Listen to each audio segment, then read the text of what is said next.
Good afternoon, everyone. I'm the outsider to this session, I suppose, in some ways, but I was thinking as the four speakers were giving him their perspectives, I'm actually familiar with group water schemes since it was about 20 years ago. My first ever placement in a consultancy was with Ryan Hanley in Galway, and the job I was given was to go visit group water schemes in the Galway Mayo clusters to do surveys.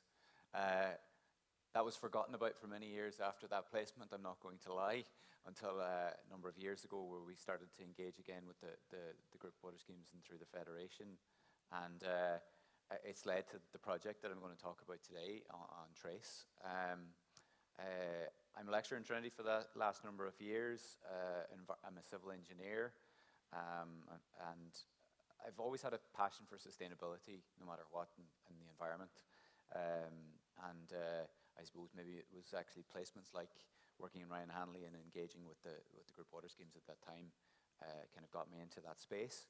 So about a year ago, this funding opportunity came around on sustainable communities, and I've been working and kind of engaging with the Federation for a number of years, and this kind of spoke to me a little bit, and I thought, okay, let's have a conversation, and I'd had previous conversations with some of the staff, and ideas had been floating around, and I came back to them with this, and we said we'd give it a go, and we were successful, and we got funding, because I suppose when I've looked and listened to the stories of group water schemes, and obviously as water cooperatives,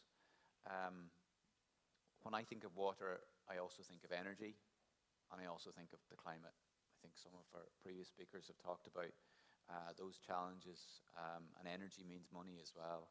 And so this project really was to try and take a kind of a holistic approach, looking at how the climate and energy information that is available there can come in and help us with, I suppose, addressing and securing futures.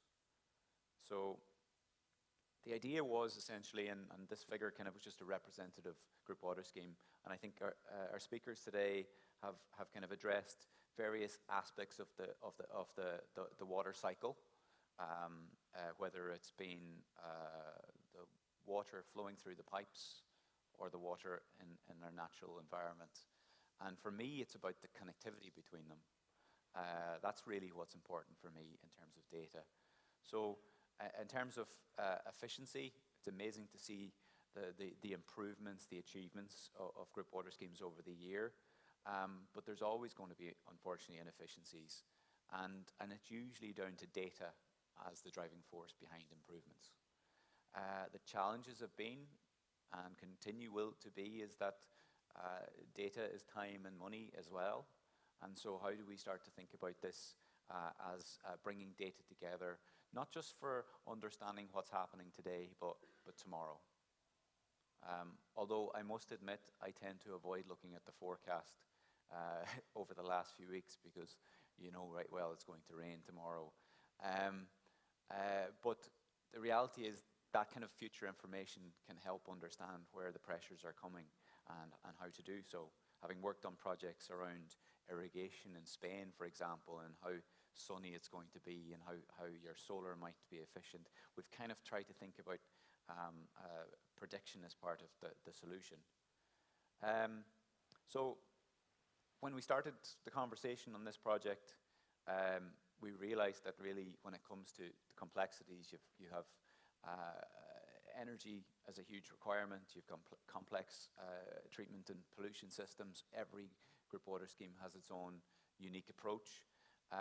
And what we realized is as well, every piece of data wasn't as easily available as it's been. We're a year into the project, and the conversations are still finding little nuggets of gold of data. And it's trying to bring all of that together to make it better.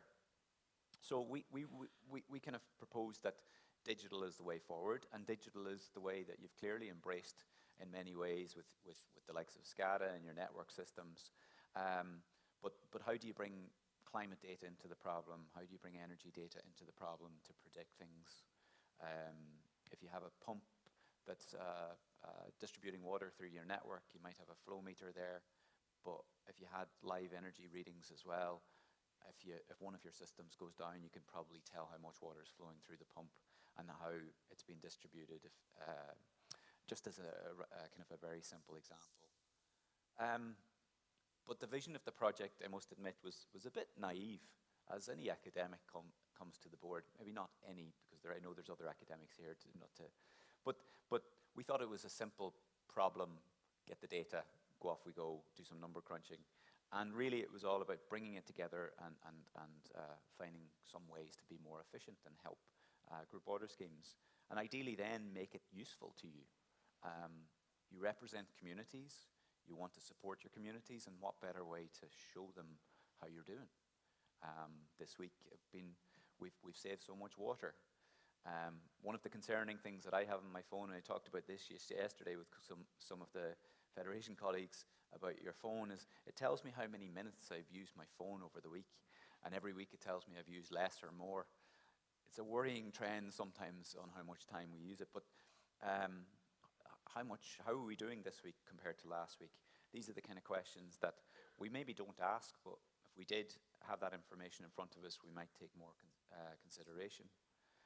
So having that information all in one place will help us make decisions, and I think for the future we have to make decisions based on evidence, and that's how we have to perhaps approach. So we went from trying to approach, and I've just kind of kept this quite simple in terms of we kind of felt that the use of digital can lead to filling in data gaps, because sometimes you have data sets, you lose pieces of information for whatever reason.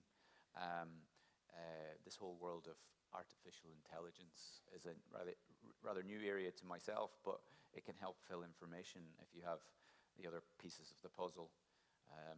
You know, if you have your jigsaw piece and there's that one piece missing that's very frustrating, you could try and figure out how the dots are joined. Sometimes the resolution's not very good. You know, you collect samples weekly, monthly, daily. You have data at very high resolutions. The reality is as well, all of those resolutions have to connect, and they don't always in terms of analysis. So our approach is trying to harmonize that, because the last thing you want is collecting too much information. In addition to that, I suppose collecting data that no one needs. I think a lot of the data that you collect is very valuable, but over time data can become out of date, and making decisions of when data becomes redundant. And then lastly, I suppose we're trying to look at the data, and this is where we feel it's very important, the data in the wilderness.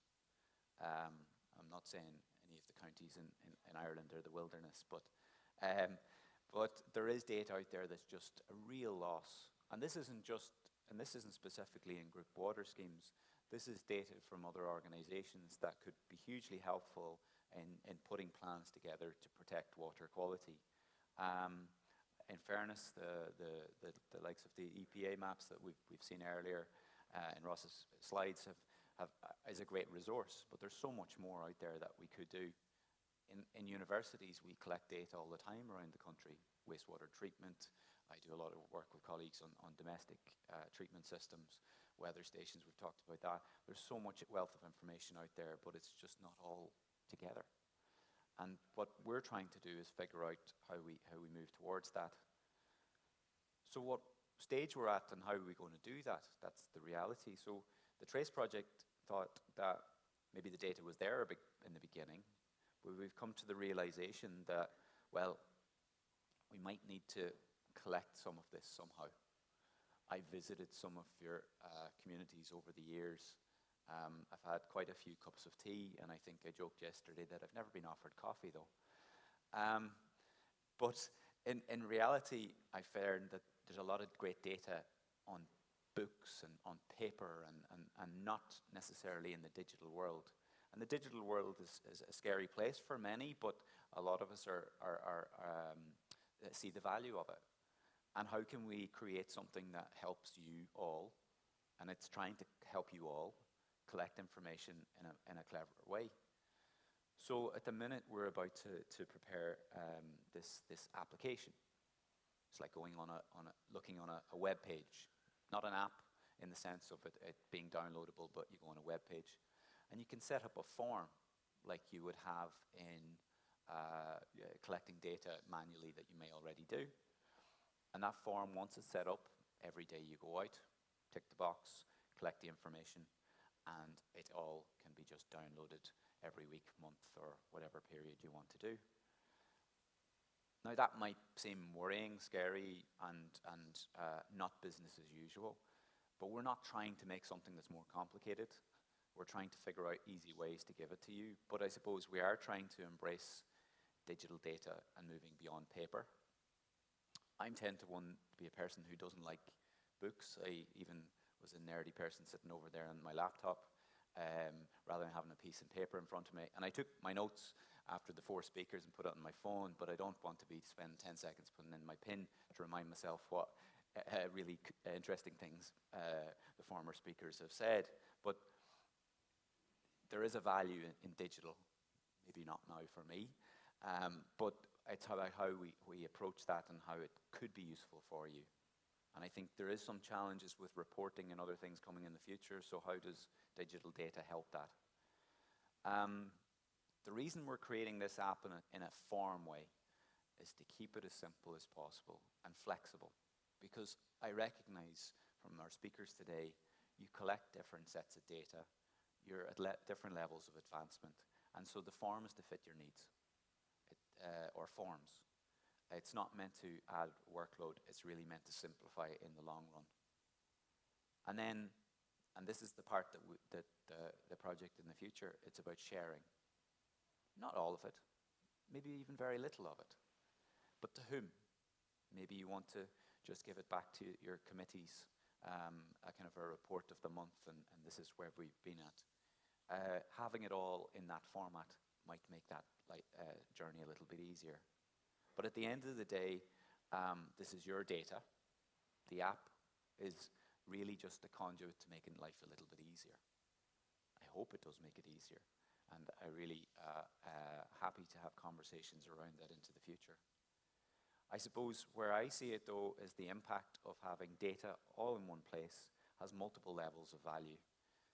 To community members, and hearing the previous speakers talk about how they engage with schools, and I think that's such an important part to educate kids in this space.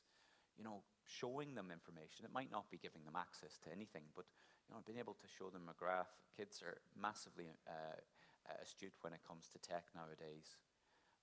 It can educate them, as indeed complementing the existing kind of initiatives that the Federation have driven, and indeed you do on your own within your own communities.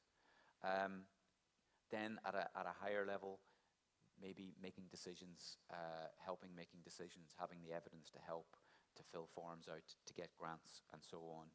And I think from a government perspective, those who obviously support you, it's about then having these tools that are through ground up driven, understanding the problems that you have, and providing these services, supporting these services can only have value.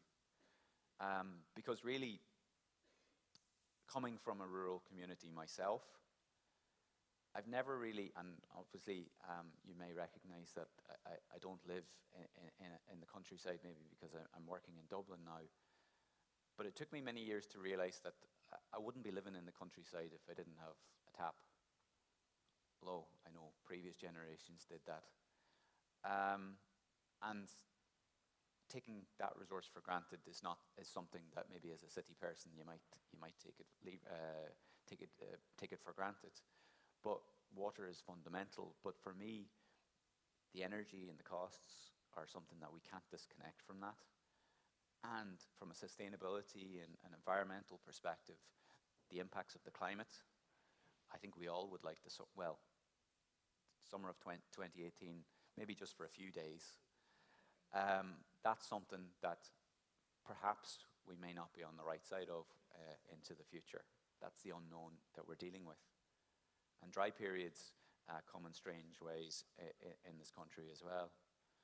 So really, that's just kind of a summary of the Trace project. We're creating we're trying to create this app that has a value to you, that doesn't add a burden, simply just adds value and gives you time back to do the other things that are important to your communities. Thank you very much for your time, and back to Connie.